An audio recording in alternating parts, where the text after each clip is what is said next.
Think you've seen every great horror film out there? Think again. Today we're unearthing 10 horror gems that you may have missed. These films didn't get the attention they deserve, but pack enough terror and atmosphere to rival the classics. Make sure to hit that like button if you love discovering hidden horrors, and comment below with your own underrated favourites. First of all is The Changeling from 1980. The Changeling is an atmospheric ghost story that is as much about grief as it is about terror.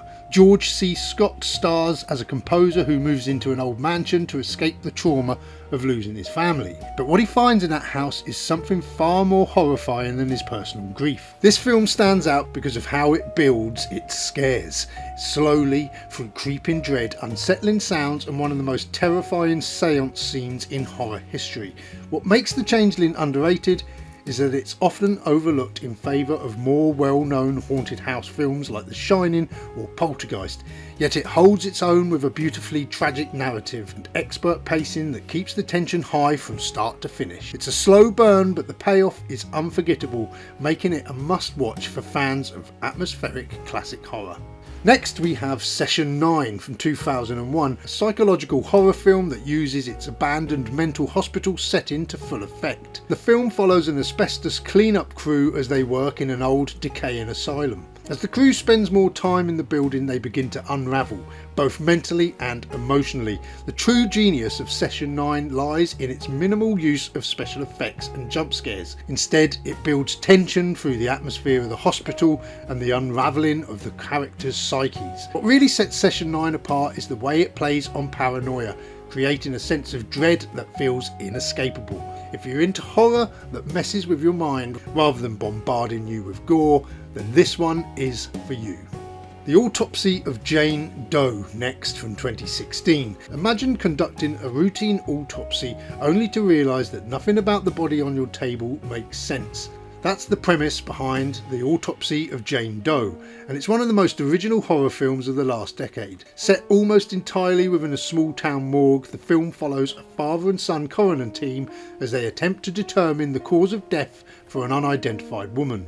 As they dig deeper, quite literally, into the autopsy, they discover increasingly disturbing and supernatural elements surrounding her death. What makes this movie so effective is the claustrophobic setting and how it escalates tensions through small, unnerving details. The Autopsy of Jane Doe flew under the radar despite critical praise, but its blend of supernatural horror and mystery make it a standout. The way it keeps the audience guessing until the final reveal is masterful, and the tension never lets up.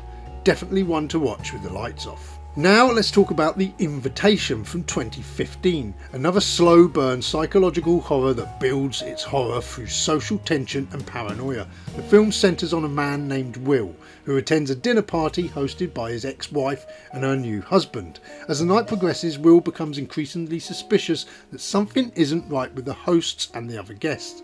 The brilliance of The Invitation is in its pacing. It takes time to build up the unease, dropping subtle hints that something sinister is at play without giving too much away.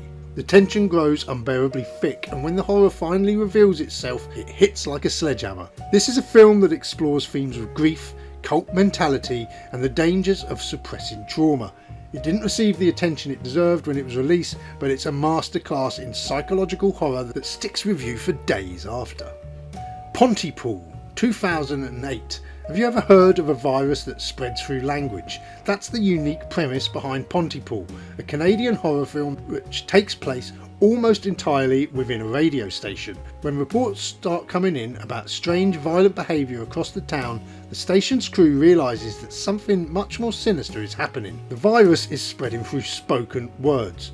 And what makes Pontypool so underrated is how original and creative it is. Instead of relying on traditional zombie or infection tropes, it introduces the idea that communication itself is dangerous. The tension is heightened by the film's confined setting and the fact that the characters are isolated from the outside world, relying only on what they hear over the radio. This one also may have flown under the radar, but its inventive concept and intense atmosphere make it a must-see for horror fans looking for something different.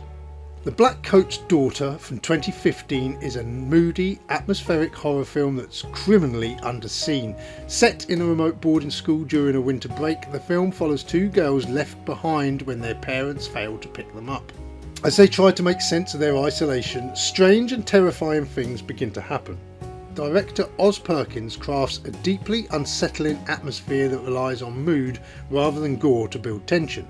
The film moves slowly, but every moment is packed with a sense of creeping dread that makes the eventual reveal all the more horrifying. It's a deeply unsettling story about loss, isolation and possession, another slow burner that may have kept it from reaching mainstream audiences, but for fans of atmospheric psychological horror, it's a hidden gem well worth discovering.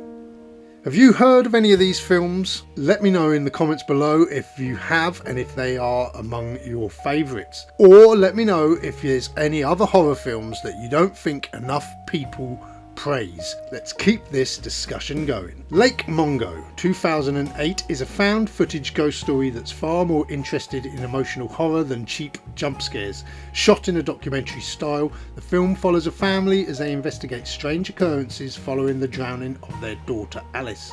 What makes Lake Mungo so effective is its realism. It feels like a true crime documentary more than the horror, and the supernatural elements are revealed slowly, creating an atmosphere of dread that builds over time. The film explores themes of grief, loss and the ways family cope with tragedy, which makes the horror feel grounded and all the more disturbing. Despite being one of the most unique entries in the found footage genre, Lake Mungo remains under the radar for many horror fans. If you're looking for a ghost story that's as heartbreaking as it is terrifying, this is not one to be missed. Another 2015 film now, The Devil's Candy. A struggling artist and his family move into a rural Texas home where they are soon tormented by dark supernatural forces. What makes this film stand out is its blend of psychological and supernatural horror, all set against the backdrop of heavy metal music and intense visual style. The film deals with themes of artistic obsession, possession and family, and it uses its eerie setting and disturbing imagery to build a sense of constant unease. Despite critical praise, The Devil's Candy didn't reach a wide audience, but it's a visually stunning, deeply unnerving film that offers a fresh take on the haunted house genre. If you like your horror with a bit of rock and roll and a lot of atmosphere, then this is the one for you. Only one more to go. If you've enjoyed this video, please subscribe and hit that bell for more compilations coming your way. But let's dig into our final film. From 2007, it's The Orphanage, a Spanish language ghost story produced by Guillermo del Toro. The film follows a woman who returns to the orphanage where she grew up, only to discover that her son is communicating with something or someone unseen. The Orphanage is a beautifully made, emotionally resonant horror film that combines supernatural scares with a powerful story about motherhood, loss and the past coming back to haunt you. The film is filled with haunted imagery and spine-chilling moments, but it's the emotional depth that makes it truly special. Despite its critical success, The Orphanage gets overshadowed by other Spanish horror films like Pan's Labyrinth. However, it's a masterful ghost story that deserves to be more widely recognised, especially for its emotional complexity and gothic atmosphere. There you have it, 10 underrated horror films that deserve a place on your must-watch list. Until next time, keep watching and stay spooky.